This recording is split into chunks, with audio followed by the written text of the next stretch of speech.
नाजरीन, अमेरिका समेत पूरी दुनिया ही जानती है कि चीन सुपर पावर बन चुका है। अब अमेरिकी वर्ल्ड ऑर्डर की कोई वक़्त बाकी नहीं रही।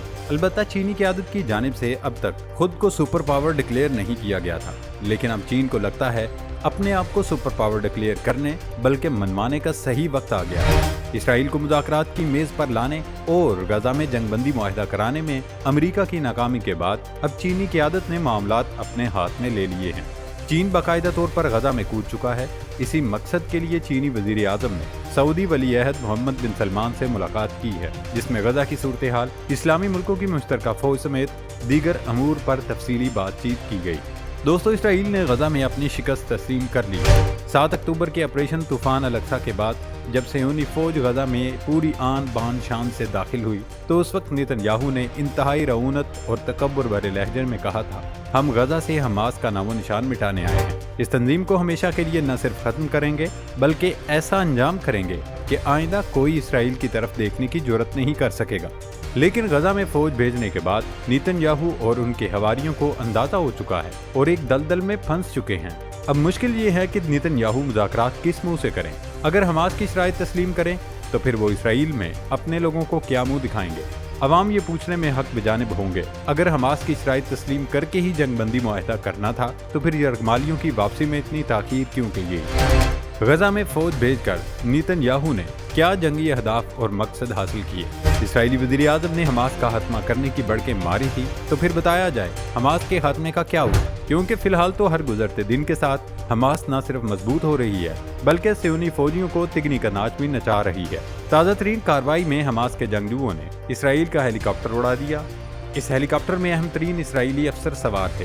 हमास के पे दर पे हमलों के बाद सियोनी हुकूमत को ये अंदाजा हो चुका है कि वो ताकत के जोर पर गजा में कामयाब नहीं हो सकती। इसलिए अब नेतन्याहू की मां पर इसराइली मुज़ाकराती वफद के रुकन ने हमास के सरबरा याह्या सिनवार को लालच दिया है, अगर वो यरगमालियों को छोड़ दें तो बदले में इसराइली फौज उन्हें और उनके अहले खाना को गजा से निकलने के लिए महफूज रास्ता देने को तैयार है।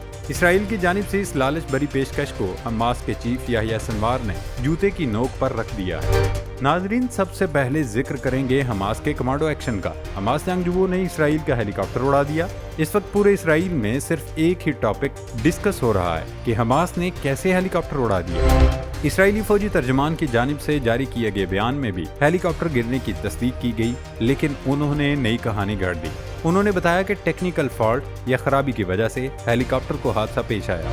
काबिज फौज ने हादसे के हालात का तयन करने के लिए तहकीकात शुरू करने का ऐलान करते हुए दावा किया कि इब्तदाई मालूमात से जाहिर होता है कि हेलीकॉप्टर का हादसा हमास की तरफ से की गई फायरिंग, मिसाइल या रॉकेट हमले का नतीजा नहीं बल्कि ये एक गलती थी। खैर, ये बात तो इसराइली हुक्काम भी अच्छी तरह जानते हैं कि हेलीकॉप्टर हमास के जंगजुओं ने ही मार गिराया है, लेकिन वो अवामी रद्द-ए-अमल और सुबकी के खौफ से तस्लीम करने से इनकारी हैं। देखते हैं तहकीकात के लिए बनाई जाने वाली कमेटी क्या रिपोर्ट पेश करती है। क्या वो सच बताएगी या फिर ये कमेटी सिर्फ मामला दबाने के लिए बनाई गई है। हालांकि इसराइली फौजी तर्जुमान से पहले हादसे से मुताल्लिक सहाफियों के सवालों के जवाब देते हुए वजीर दिफा का कहना था कि रफा के जनूब में एक जख्मी फौजी को निकालने के मिशन के दौरान ब्लैक हॉक हेलीकॉप्टर को निशाना बनाया गया, जिसमें 2 फौजी हलाक और 10 से जायद जख्मी हो गए। जख्मी फौजियों में से 5 की हालत इंतहाई तशवीशनाक है, लेकिन अब इसराइली फौज की जानिब से इसकी तरदीद के बाद वजीर दिफा योगलैंड ने भी यू टर्न ले लिया है। दोस्तों, एक दिलचस्प बात यह है कि पिछले 30 साल के दौरान गजा की पट्टी में हेलीकॉप्टर गिरने का ये पहला हादसा रिपोर्ट हुआ। इस ब्लैक हॉक हेलीकॉप्टर के हादसे ने पूरे इसराइल में खलबली मचा दी है। हर तरफ एक ही शोर है कि आखिर हमास के पास ऐसे कौन से हथियार आ गए हैं जिससे वो ये सब कार्रवाइयां कर रहा है। नाजरीन, हमास ने अपनी कार्रवाइयों का दायरा कार बढ़ा दिया। पहले वो सिर्फ गजा में सियोनी फौजियों को निशाना बना रहे थे, लेकिन अब हमास के जंगजुओं ने मगरबी किनारे में भी घुसकर इसराइल को सबक सिखाना शुरू कर दिया। ताज़ा तरीन कार्रवाई में रामुल्ला के करीब कायम चेक पोस्ट पर हमास की जानिब से किए गए ऑपरेशन में 3 सियोनी फौजी मारे गए। इस कार्रवाई के दौरान फलस्तीनी शहरी ने अपनी तेज रफ्तार कार चेक पोस्ट पर चढ़ा दी, जिसके नतीजे में 3 फौजी मारे गए जबकि 3 बुरी तरह जख्मी हुए। इसराइली फौज ने सिर्फ एक फौजी की हलाकत की तस्दीक की है। तर्जुमान IDF की जानिब से जारी किए गए बयान में कहा गया कि रामुल्ला के करीब गिवात असाफ जंक्शन के करीब हमास के एक कारकुन ने गाड़ी फौजी पर चढ़ा दी और साथ ही फायरिंग भी की। फलस्तीनी मीडिया का कहना है कि हमला करने वाले शख्स का हमास से कोई ताल्लुक नहीं। हायल ईसा ज़ईफुल्लाह नामी शख्स रामुल्लाह गवर्नरी के रफात गांव का रिहायशी है, लेकिन इसराइली फोर्सेस ने इस कार्रवाई को भी हमास के सर थोप दिया है। नाजरीन, इसराइली हुकूमत को अंदाजा हो चुका है कि वो जंग के मैदान में हमास का सामना और मुकाबला करने की सकत नहीं रखते।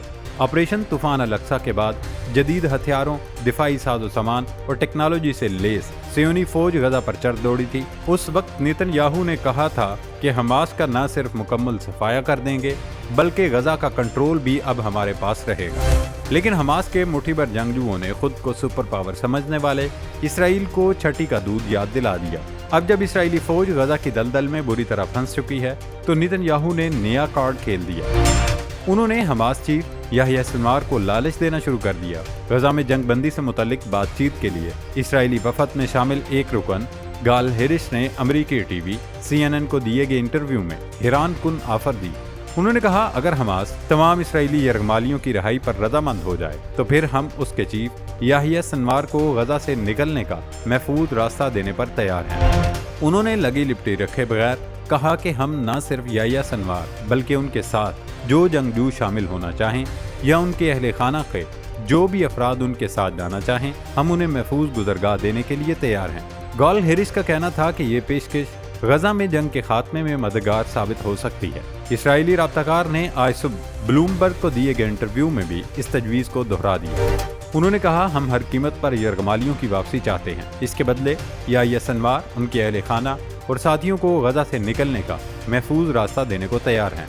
उनसे जब सवाल हुआ कि नेतन्याहू तो बार बार दोहराते रहे हैं हम गजा में नया निज़ाम चाहते हैं और जाहिर है इसका मतलब माइनस हमास सिस्टम है, इस पर इसराइली नुमाइंदे ने आएँ बाएँ शाएँ करने के बाद कहा, वैसे तो हम शिद्दत पसंदी का खात्मा चाहते हैं और गजा में नया निज़ाम भी हमारी ख्वाहिश है, लेकिन फ़िलहाल हम यरगमालियों की वापसी पर मजबूर हैं। दोस्तों, इसराइल की जानिब से बार बार ये इल्ज़ाम लगाया जाता रहा कि याह्या सिनवार हमास की ताकतवर तरीन शख्सियत और 7 अक्टूबर हमले के मास्टरमाइंड हैं, लेकिन अब अचानक से हमास चीफ याह्या सिनवार को इतनी बड़ी पेशकश करना सियोनी फौज की शिकस्त की इलामत है। इसराइली हुकूमत पर अंदरूनी और बैरूनी दबाव इस कदर बढ़ चुका है कि ये हर सूरत गजा से निकलना चाहते हैं। यही वजह है कि सियोनी नुमाइंदे ने अब आउट ऑफ द बॉक्स जाकर तजवीज़ पेश की है, लेकिन जाहिर है हमास के लिए ये हरगिज़ काबिल कबूल नहीं होगी। इसराइली अपोजिशन, मीडिया और आवाम नेतन्याहू से सवाल करेगा, अगर इन तमाम शराइत को मानकर ही फौज वापस बुलानी थी तो फिर गजा जाने का क्या फ़ायदा हुआ? यरगमालियों को 1 साल तक हमास की कैद में रखने का क्या जवाज़ है? जहाँ तक इसराइल की याह्या सिनवार और उनके अहले खाना को महफूज राहदारी देने की बात है तो उन्होंने कभी अपने लिए सहूलियात नहीं मांगी। अगर उन्हें गजा छोड़कर वहां से निकलना होगा तो हमास की सुरंगों के नेटवर्क के जरिए वो बआसानी गजा से निकलकर मिस्र और फिर कतर या कहीं भी जा सकते हैं। लेकिन गजा में इसराइली शिकस्त अब नोश्ता दीवार है। आज नहीं तो कल नेतन्याहू एंड कंपनी को जलील और रुसवा होकर गजा से निकलना होगा। नाजरीन, अमेरिका की नाकामी के बाद गजा में जंगबंदी का बेड़ा अब चीन ने उठा लिया है। इसी मकसद के लिए अवामी जमहूरिया चीन के वजीर आज़म और रियासती कौंसिल के चेयरमैन ली क्यांग रियाज पहुंच गए हैं, जहां उन्होंने सऊदी अरब के वली-ए-अहद शहजादा मोहम्मद बिन सलमान से मुलाकात की, जिसमें 2 तरफा ताल्लुकात, बाहमी दिलचस्पी के उमूर और गजा की सूरत हाल पर गुफ्तगू की गई। चीनी वजीर आज़म ने ऐन उस वक्त सऊदी वली-ए-अहद से मुलाकात की है जब अरब लीग का इजलास जारी है और वहां अल-कुद्स फोर्स पर बातचीत की जा रही है। चीनी वजीर आज़म MBS से मिलने के बाद तुर्किया जाएंगे, जहां रजब तैयब अर्दवान से भी इस मौजू पर गुफ्तगू की जाएगी। अब देखते हैं खित्ते में होने वाली इस नई पेशरफ्त का क्या नतीजा निकलता है और गजा में अमन का ऊँट किस करवट बैठता है।